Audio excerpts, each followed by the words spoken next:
Okay, there we go. So yeah, I just get to tell you a little about myself and then kind of get into some conversation about yourself. So my name is Ragon Linde, and I live in Portland, Oregon. I'm a musician, performing artist, recording artist, drummer, guitarist, keyboards, vocals, bass. So, and I do a lot of prog rock myself, and some other like more singer-songwriter solo performances that I do. And I host a show here in Portland, Oregon on Shady Pines Radio. So I got my shirt on here. Yeah. Yeah, so Shady Pines is a little over a year old now, actually almost 2 years old. It's an internet-based radio station here in Portland. We've got over 100 volunteer DJs like myself that do weekly shows on Shady Pines. And my show is called the ProgHour. And we explore prog rock and jazz rock fusion. And I've got a pretty good listening audience now. And so very honored to be able to speak to you today. And plan is, I'll go back and like do a show based around your music, and then we'll do excerpts of the interview between some of the songs. Wonderful. Yeah, and so I'll let you all know when I air it and everything. Probably a couple of weeks, because I'll have to take this and edit it and get the excerpts and everything that I want to use and everything. So wonderful. Right. Anyway, well, so my first question, I guess, or comment. So I'm also a drummer, and noticed that you play traditional grip and with the soft mallets, and I thought that was like really cool. I do traditional and standard grip. A lot of times you see traditional with the jazz drumming and brushes or sticks and everything, and but you see it also classical and marching band, drum and bugle corps. I did a lot of drum and bugle corps when I was growing up, working on my drumming and rudiments and everything. So maybe if you could talk a little bit about just your background as a drummer and percussionist, and kind of how you apply that today and what you're doing. All right. So first of all, thank you for having me, and thank you for sharing this vision to bring across to your audience. And I would love to say hello to everyone who is listening us.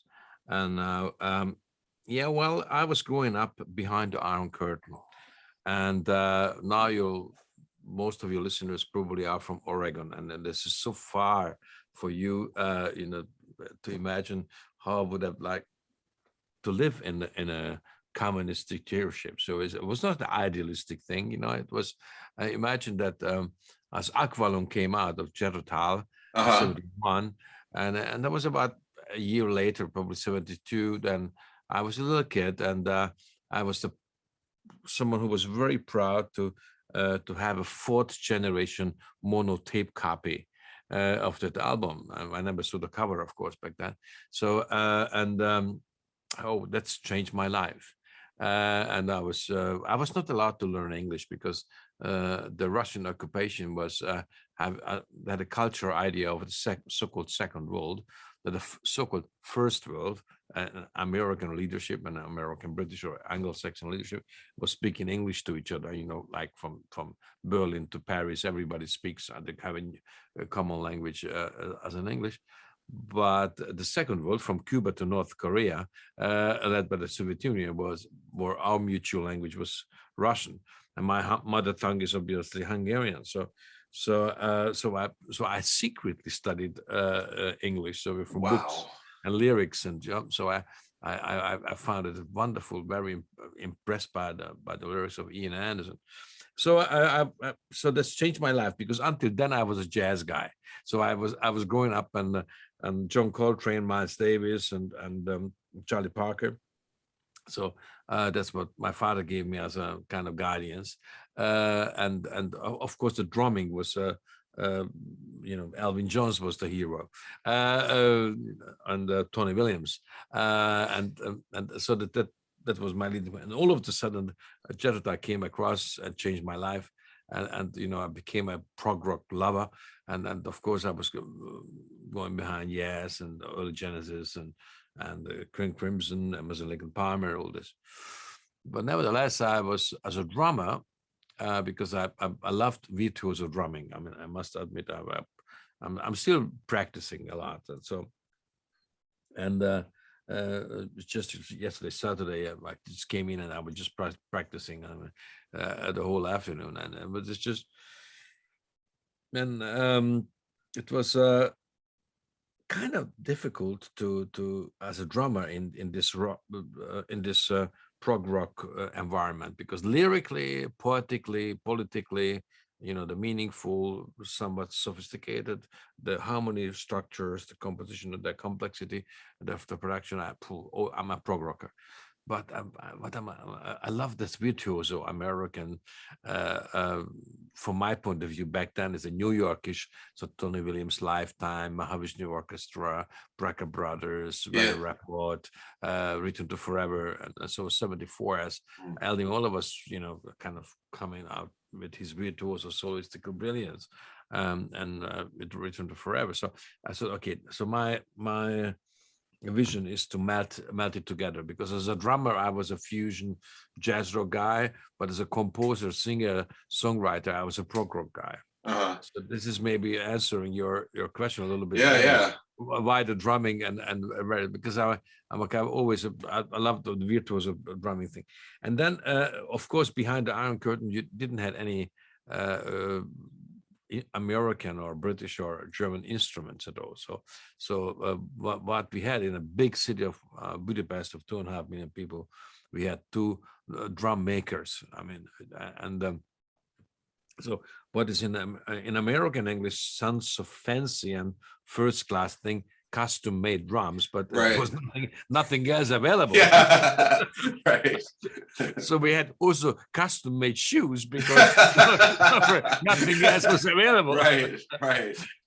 As taking the shoes of your grandfather and just remake a shoe out of that, So it was not the environment friendly idea to save the world. It was about just to survive. Right. But dialectically circles back now to there where we are at.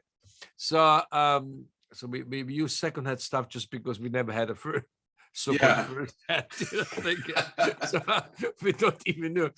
So you as an American, you don't know how to wear a suit, just to turn it around, so that was going for the drums and the instruments, so everything has to be developed. So as you see, or how you hear, I play a lot of Udo drums, but I developed my Udo drumming thing, percussion, on a sort of water pot.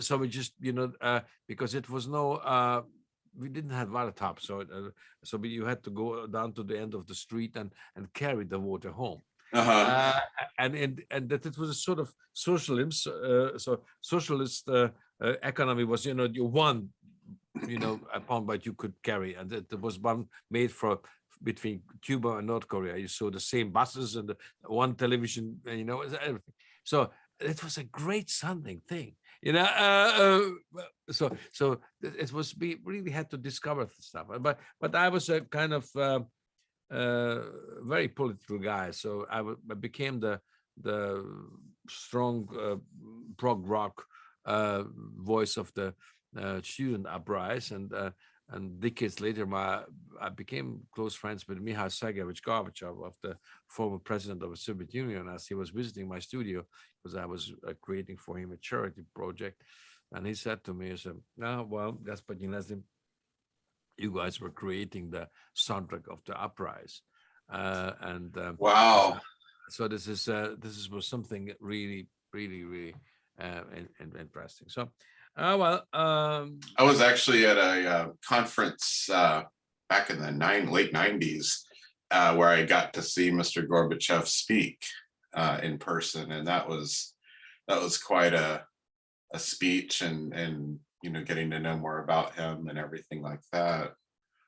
I'm sure you're watching, as we are here, some of the events unfolding in the Ukraine right now, and I'm sure that has probably a even more meaningful sense to you and where you live and based on your background. Absolutely. Uh, well, I'm a different, I'm a kind of difficult guy to understand because as a born Hungarian, I'm entitled to have a kind of r- hate in my heart against Russia, like a Russophobia or something, because everything what the Soviet Union was doing to the country where I was born and raised, it was horrible. So that this is just. But the other hand side, of course, I was reading Dostoevsky. I was listening to Stravinsky, and I saw Eisenstein films, and I think that we misjudging the situation there in many Really? ways, because uh, I I always been asked in my life how I could survive as a musician and create very complex kind of music with so many different people. And I said, well, I always was trying to make a change of the perspective. And if we just trying to put ourselves into the perspective of the other, I mean, who is saying the exactly the opposite of what we are saying, and we are trying to understand that it's not our enemy. Just he sees the things totally different as we do. We see the things. Then we would trying to understand that as the Soviet Union was falling apart, and this put this way on the Cold War was over because the American way of life, the American idea of life, the personal freedom, the total liberal idea of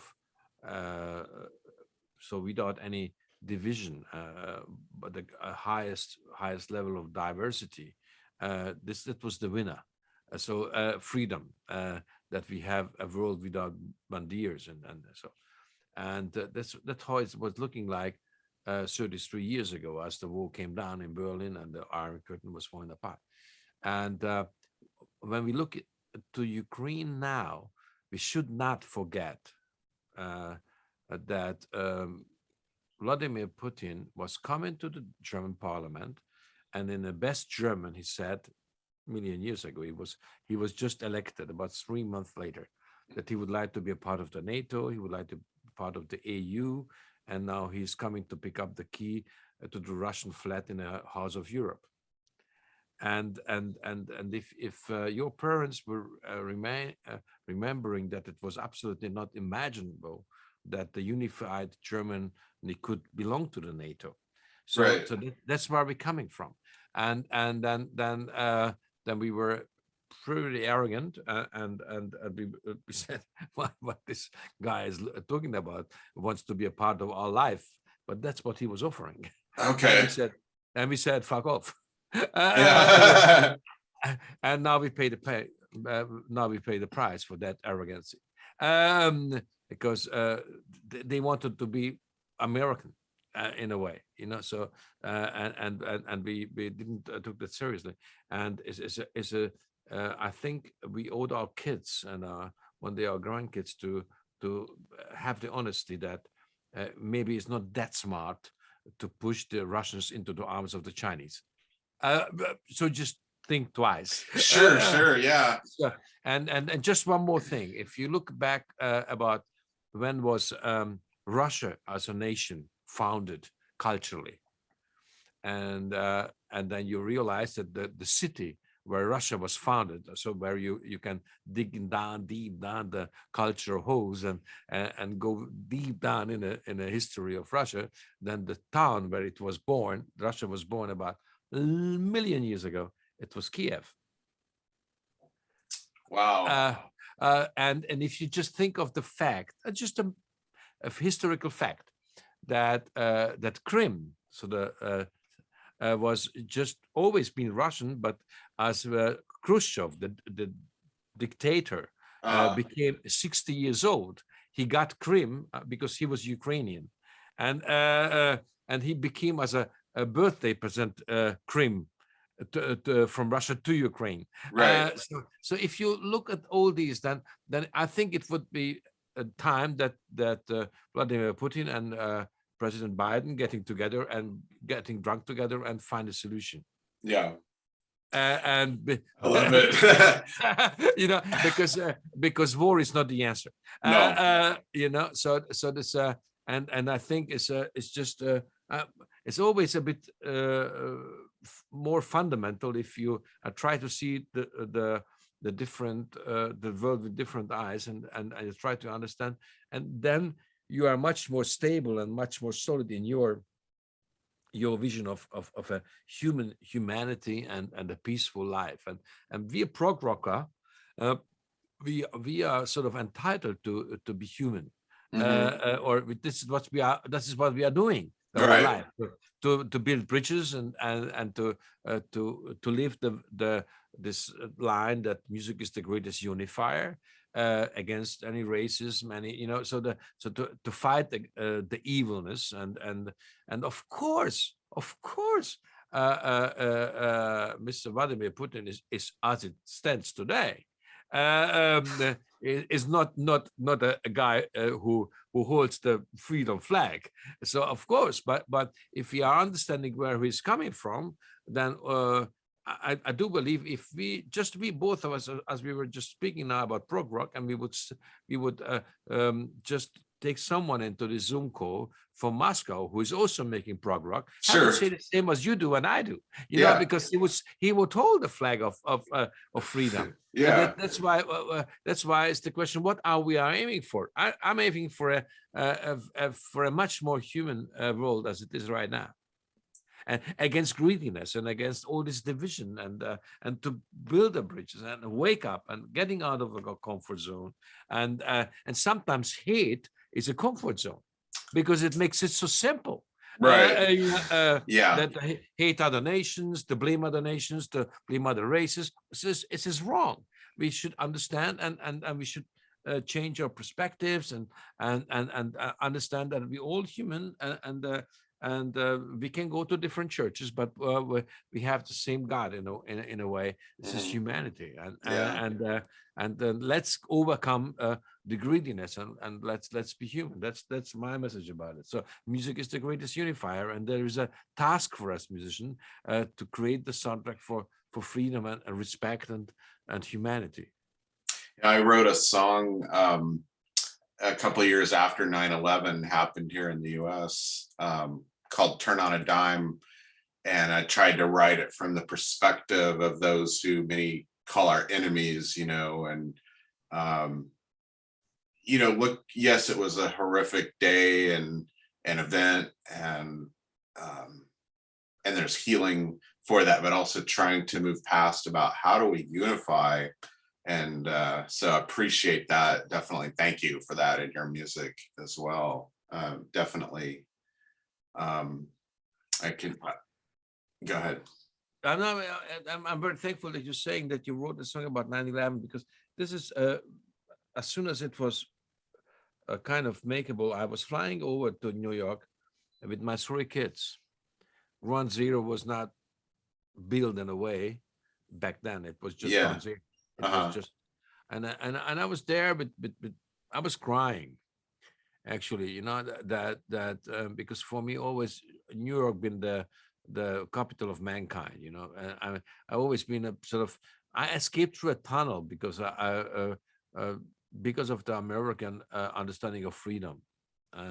So I could have been killed by the communists. So but as I was standing there at Ground Zero, and it was just a kind of workers were, just kind of cleaning up this tragedy. And I happened to be that I had a chance to go in there with the 3 kids. This was a little platform to watch how was this situation created as it is right now, to remembering this tragedy. And if we musicians have a task, this is our task, to do everything to avoid that, so just really to create a platform of understanding. And truth is always only, there's two sides, and we our destiny is just to build a bridge between those two. I like that. Well, kind of want to move into the next question here with so many people that you're playing with in Utopia for Realists, which I've been watching, and man, I love it. Quite a treat. But yeah, I so just want to focus on a couple right now, Al Di Meola and Mike Stern. Wow, I can't imagine working with both of them. And it sounds like first time maybe that the two of them have worked together. And just, man, what's that like? And maybe your relationship with them and other people in your band. Let's start with Mike and Al. I mean, it was the first time that they were on stage together, but since 30 years we are recording together. So, but they've never been together in the same room. Because it was on the week when one or the other came out. We were, so it was never on the same moment. So it was the first time that we shared the stage together. And but of course, in all these recordings since 30 years, actually 3 guitar players, Al Di Meola, Mike Stern, and Steve Lukather. And how the relationship is. So, well, maybe to your listeners as a kind of fantastic, fantastically strange and obscure the story that. So I was escaping with 2 friends through a tunnel, and we almost got killed. So we're touching down in a refugee camp, and the American resettlement officer, after we applied for a political asylum, is asking, "All right, boy, I really understand that you want to escape communism, but what the hell are you going to do here now? What is your vision?" Mm-hmm. And because he had to write in the last page, it was a bit spare space to write it down. What the guy who was just got political asylum, what he's aiming for. And I said, I would like to play with Ian Anderson of Chattertal, Jack Bruce of Cream, and Al Di Meola. He's looking at me. I mean, do you really know what you're talking about? That's the plan. And then next to me was Gabor Csupo, one of my dearest friends, who was a great Hungarian cartoonist. He was 22 as well. And you, I mean, this guy is totally crazy, but what are you up to? And Gabor is saying, well, I'm going to Hollywood, and because I'm a cartoonist, and I really want to do great cartoons in Hollywood, and probably I want to start a own studio. So his first work was Simpsons, and then came Rugrats and Real Monsters and Darkman. So Gabor made it big in Hollywood as a cartoonist, as an animator. So and actually that was my plan. And this resettlement officer from Ohio, he really wanted to tell me that it's never gonna work because Ian Anderson is a great representative. The thing, prog rock and the Al Di Meola of the fusion rock, and it's never gonna go together. And I told him, but this is the vision that should go together. Yeah. And so he was cool. He was laughing. So, and actually, about 10 years ago, the German television, the first channel, was making a documentary movie about me, and then they were just filming this formula, which is still fired in the refugee camp, about Ian Anderson and Al Di Meola. So, well, it was the vision, and we about over 30 years we met first time, and we got together, and we became friends, and we're still really good friends, and we talk very frequently. We see each other frequently. Like we had a Soulmates Thanksgiving in Al Di Meola's house in New Jersey, and so we just became really awesome. So that's what we do. Have you ever seen the movie It Might Get Loud? No. It's a guitar documentary done by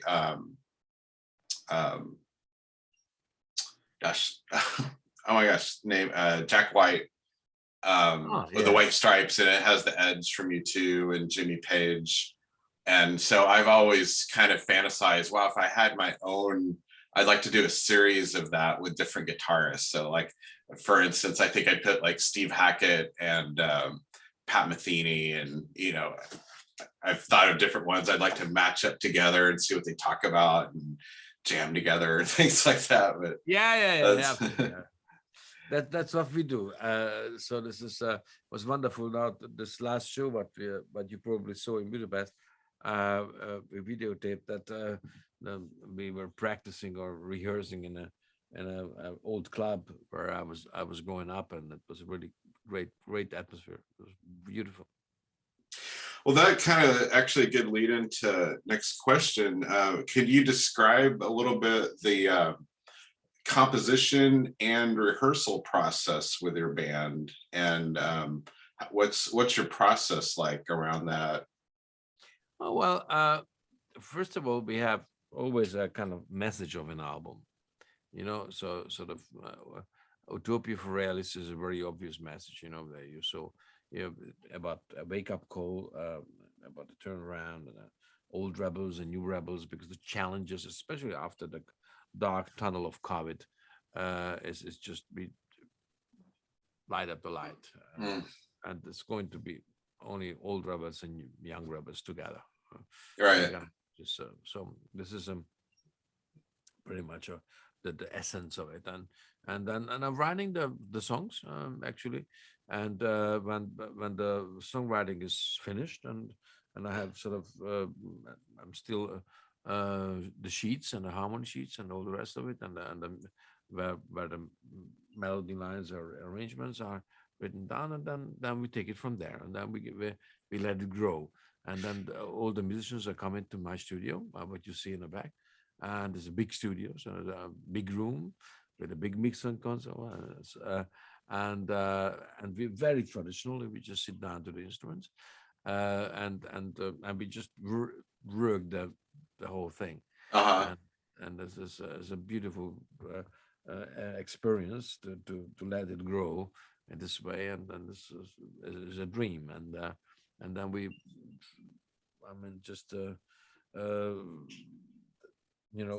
I'm coming up with very specific visions, and how I really want to make it happen, and extremely off mainstreamy thing, because we have a sort of instrument part where I'm playing very heavy drums, and the Richard Warner play with bass, and Corey Henry Hammond, and Mike Stern, and kind of strong electric guitars, the whole horn section with Randy Racker and Bill Evans and John Halliwell, Superdram. So it's really that kind of big thing, and Bobby Kimball and Stamina singing. So, and then on the top of that kind of instrumental section is a rhythm guitar played by Al Di Molo, but this is the solo on that.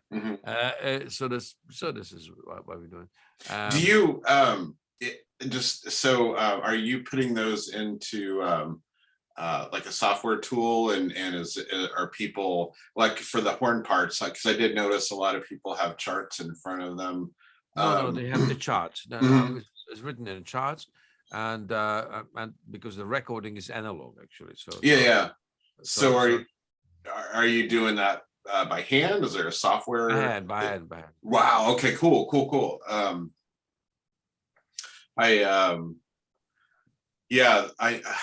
It's interesting because I always kind of, with a lot of the prog groups, I've wondered, because sometimes, like in some of the books I've read about Yes, that not everybody was on the same page as far as, or skill level as far as like music reading and things like that, but there was visions. And then I've wondered, within Genesis and bands like that, how many parts were actually written down, or were there just like chord charts and people like were assigned to like improvise over certain, sections or whatever. So it's always fascinating to me. It's like, how did this group come up with this? Because if you think about like in classical music with like an orchestra, there was a composer, they wrote every single part out, handed it out, and then you have musicians. So when in rock music, and especially prog, where essentially the performers are also the composers. I was curious, like, who wrote this part down, or things like that. So it's really interesting. Oh, it's fascinating, but because I was a refugee and I don't have a kind of streamlined uh, life line like Steve Hackett may would have, or you know, or Ian Anderson. Um, so coming out of a tunnel, being in a refugee camp, you're 22. You used to be a big anti-communist rock star and of the opposition. So you have to learn the languages, the whole system again, and you have to reset, restart your life. Uh-huh. So, and then it's consequently you don't have an instrument, so and you have to work yourself up and again, Yeah. uh, and then this is so I became a studio cat. So first, before Okay. I could do what I'm doing, and it was fascinating. But I was in both sides. So I was one of these orchestra musicians. Let's put in your wording, that got handled the written sheets and just played. Uh-huh. And but the other hand side, I started to do the other from the other way around. That is my idea, and I want to become a producer. And anyway, I started first as a writer. So so it was taken on and on and on. And the prog rock is, in our case, is just of course it was always very you have the best musician on earth in this combination of prog rock and jazz rock. And this is so wonderful because um, uh, once the German Chancellor Angela Merkel was asking me to play for her a little acoustic concert for her 60th birthday, because as you know, she's coming from Eastern Germany, Uh-huh. and so there was no prog rock allowed behind the Iron Curtain. And so and it was Greg Lake with me, and John Halliwell of Supertramp, and so on. And then she came to the sound check, and we had charts in the front of us, and then and was with us a very famous German violinist. I mean, he's a prog rock guy type of guy, a virtuoso guy, David Garrett, and then and Mrs. Merkel, Angela Merkel was asking us, are you going to play from charts tonight? And we said, not really, because we wrote it, so we just memorized it as we were writing it down, but Uh-huh. we were rehearsing. And but this is what it is, this to write charts is always good, but at the end of the day is good to play by heart. Yeah. It's not so much, different instruments, but a horn section is always, I mean, using the charts, unless that we are playing 30 gigs in a row, then after a while. But we are playing very complex music, so and here for is good for them to have the charts, and then everybody's a good reader, so it's just easy. Yeah. I on one of my albums, Borrowed Lines and Borrowed Times, my son is a trumpet player, so I needed it's a funk album, and so I needed horn charts on all of them. So that was of course my main writing is always in treble clef. I read bass clef too, but I'm slower at it. But then when you have all the different, like for the horn parts, because their A is not an A on treble for, so all Oh, the conversion and everything like drove me yeah. mad. But it was good exercise, I'm always telling this to colleagues who are not really experienced with that. You should think in two different terms: the how you're writing it and how it should sound like.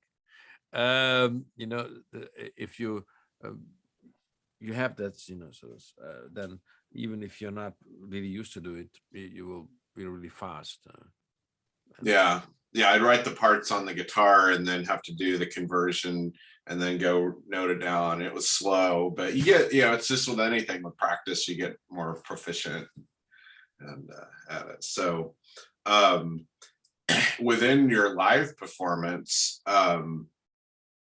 do you have certain sections that are improvisational, and is it basically you let a soloist just kind of take Are you going to do in terms of like measures or just time or the communication, say, okay, I'm done and we're going to go back into the, the next section of the piece, or?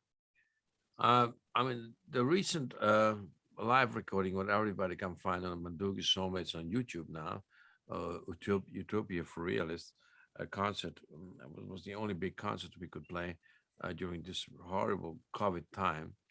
And this is as a good example. Everything is written down in charts. So everything is solidly made, right? This is a 32 bar solo, or this is a trade 4 bar, 4 bar, whatever. Mhm. But are some few places are there where I say, okay, this is a 8 bar trade, but this is open, so I conduct it, so that Okay. Al Mola and Mike Stern, or Mike Stern, Al and Richard Bona and Bill Evans, we have a trade, and Mhm. and we're circling, and I'm queuing then, so there's Okay. So they're so that kind of looking to you for, yeah. okay. I'm in kind of pretty much in the center stage, and I'm kind of Yeah, that's fascinating. I love talking about those kind of details, how did you do this little section and things. Um, how do you see, when you're on stage and you're looking out at your audience and feedback you get from fans, how do people connect with their music? oh well. This is the greatest moment of life of a musician, to get in touch with your people, and you feel the love, a love of music, and that's propel our performance. This is so warm and so great, and so impressing, and you feel the love of music, and I always had a incredible respect for our audience, because in my in my case, it's just, I imagine, someone is saying, hey, uh, Leslie with his Mandoki Soulmates is playing in our town in about 3 months. Let's buy a ticket, and then they buy 2 tickets, and then they are just preparing, emotionally for this evening, and and and and it's such a responsibility for me in a Mm, best way, to give them the utmost best what we can do, because we owe that audience this that they take home something very special. yeah. And I'm always very, very thankful. I would rather really shake hands with everyone, and because it's a great honor and privilege that the people are coming, and they really are allowing me and us into their life, and they are uh, into our life, and it's just so beautiful. So that's why we are always connected very strongly, very warmly. Oh, that's beautiful. Yeah, I had an opportunity with um, a band that I played drums in here in Portland called Duder. So we're kind of a prog metal surf vibe to our music. So kind of a Dick Dale, uh, but definitely a lot of prog and metal influence in what we do. But anyway, we had our first opportunity to play live in almost 2 years this last summer, and it wasn't, the performance had some rocky parts to it because we were a little rusty doing that, but just in general, being able to connect and see people out in front of us was quite amazing. Of course, then we had the new variants, and so everything's kind of locked down again. So I'm looking forward to getting back into a normal performance regiment myself. So hopefully things kind of clear up soon. So tell me a little bit more, I guess, on the history of Soulmates, and what it's like to to organize that many people. It's a big leadership role that you have to play there, I'm sure. It's not that bad, Yeah. because 30 years ago we created the rule. What sounds totally strange to our listeners now, but I said, okay, uh, well, if we are involving our lawyers, our managements, our publishers, our record label, our agents, uh, you know, our then we're not gonna make it. So we made a kind of absolutely kind of promise to each other. We only gonna talk to each other directly. So it was no cell phones were available back then as we Hmm. started. It was no emails were available, Yeah, right. but fax numbers so and we were still holding on to that very simple idea. We bypassing everyone. Hmm. Just talk to each other. That's the trick. Because the industry as it is, as it was, especially, would never ever, allow that what we're doing. So this is a band of based on mutual values. This is an idealistic undertaking, it's a visionary undertaking, and this is not, yeah, of course. I mean, uh, let's take this example. It's our very first release after 30 years in America, because we had a couple of gold records in Europe, especially in our home territory in Germany and in Hungary, but never had a release in America because we were so out of the box, so different, Hmm. and so um, so we are very thankful that we have one now.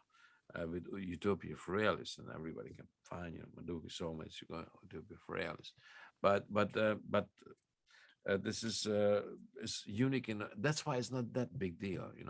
It's complex to find all the schedule things, and And I was just like, was it hard to set a date? And then did you all assume got together for at least a week before the yeah, the that's performance to rehearse, or how did that work? you guessing it perfectly right. So that's what it's all about. And it's wonderful. I love it, and this is a really, really, really cool thing to do that way. And you know, sometimes I don't even know what we love the most. These days before the shows and the during the recording the hangs and cooking Hmm. together and this is always a lovely action. So Yeah, I bet, man. Like, it's like a uh, family reunion with music, absolutely, and absolutely. So um, sounds like everybody, more of a. It's not showing up for work; it's showing up for life. yeah, absolutely. So Yeah. the kids know each other, and this is Uh-huh. so this is very much about that. So, and I just if you go to on Mandoki Summits on our Facebook, I mean, I was just today I was posting and I kind of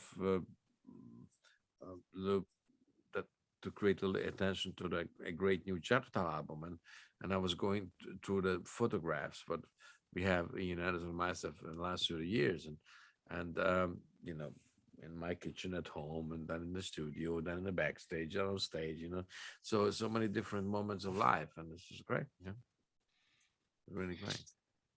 Well, do you have any plans for maybe coming back to the U.S. and Of course, performing I here? mean Yeah. let's keep fingers crossed that this COVID darkness is really soon over forever, and no another mutation is coming over, Sure. and nothing is. I wish that's really.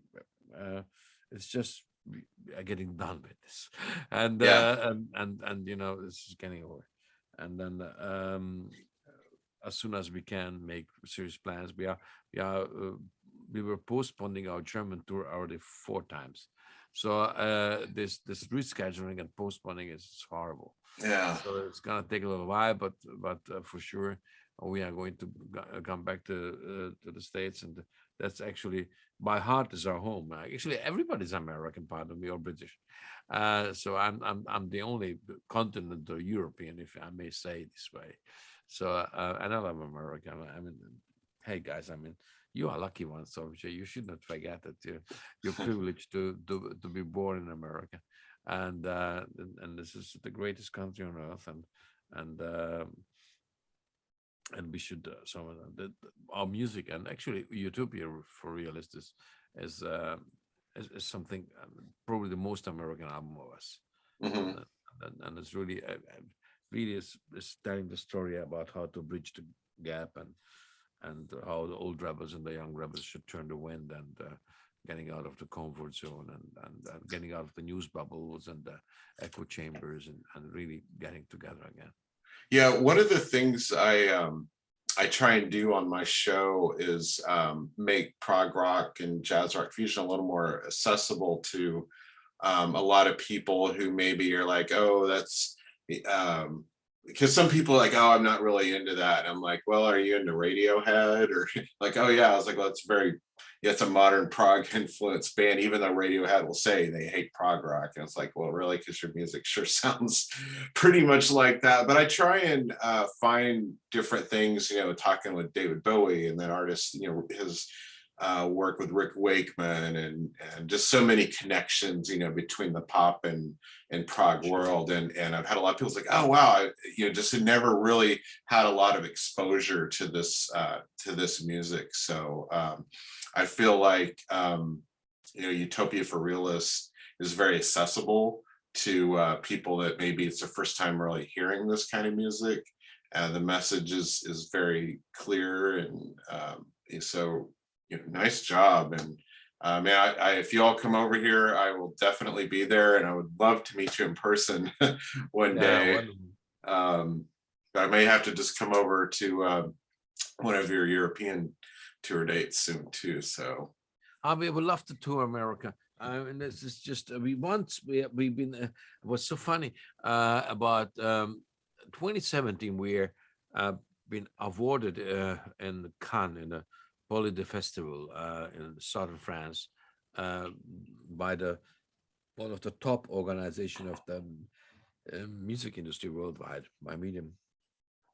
And so the president was on stage, and then we played their showcase, and the boss of the Grammy organization was there because you know it's a big gathering in southern France in summer and a weekend with all the bosses of the industry, and then he said, "How can be that this band, the Mandoki Soulmates, never played in America?"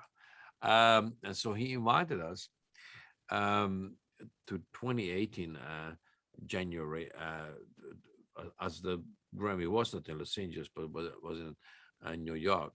And he said, "Okay, you guys are invited to play a show in a famous Beacon Theater, where Scorsese made the Rolling Stones Shine a Light for movie." And we played there one show, and I must admit, it was so wonderful, you know, 7 encores, you know, all the American press, but we never got a release in America. So, so our American arm of our record company always said, "Yeah, but you guys are Europeans."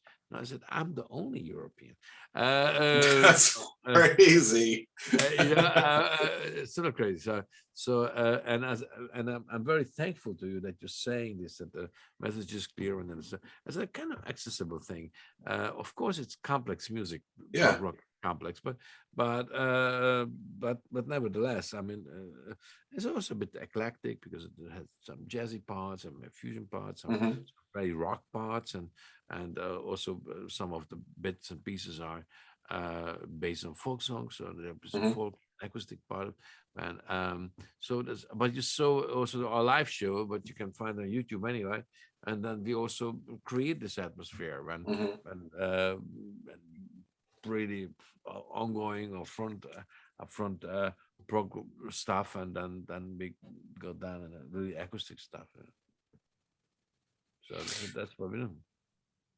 Well, any final thoughts, or anything you want to leave us with today? Or No, I would like to share with you that that vision that um, we all have a task in life and a challenge, and we would like to wish everyone that we overcome this COVID healthy, and this is a kind of test of character for all of us, and it's we are seeing things in our society over a magnifying glass right now, and we think that we are so thankful for the decades that our audience were allowing us to do, and the propelling our creativity to do it what we're doing. It's such an honorful privilege. Thank you so much for that, and Thank you for sharing the vision. Thank you for allowing me into your life, speaking to the audience, and thank you for being in mine, in ours, and life. And let's what we by trying to go. Let's light up the light, the fire at the end of the COVID tunnel, as bright and shine it bright as possible. That's what we're trying to do. So that's by Utopia for Realists from Mandoki Soulmates. So you find us everywhere, and all streaming services, and of course, but you find us in Amazon, and that's the easiest, because then you have a wonderful vinyl, or you have a media book set or a CD set.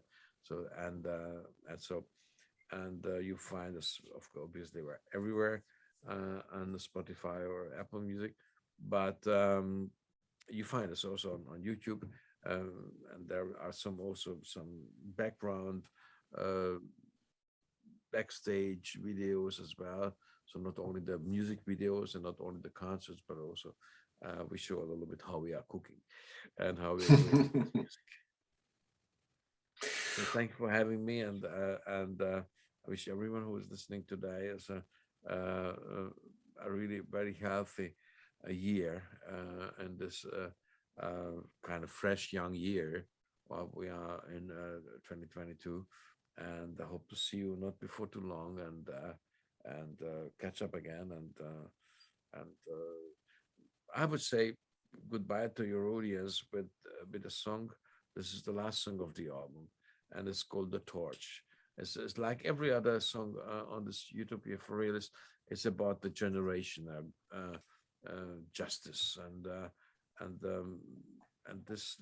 I wrote this song about, actually. This whole song is pretty much to my children, and about the life of a musician who was going through a couple of interesting moments of life, and this song, I'm trying to say everything what I have to say to my children. So have a listen to this, "The Torch."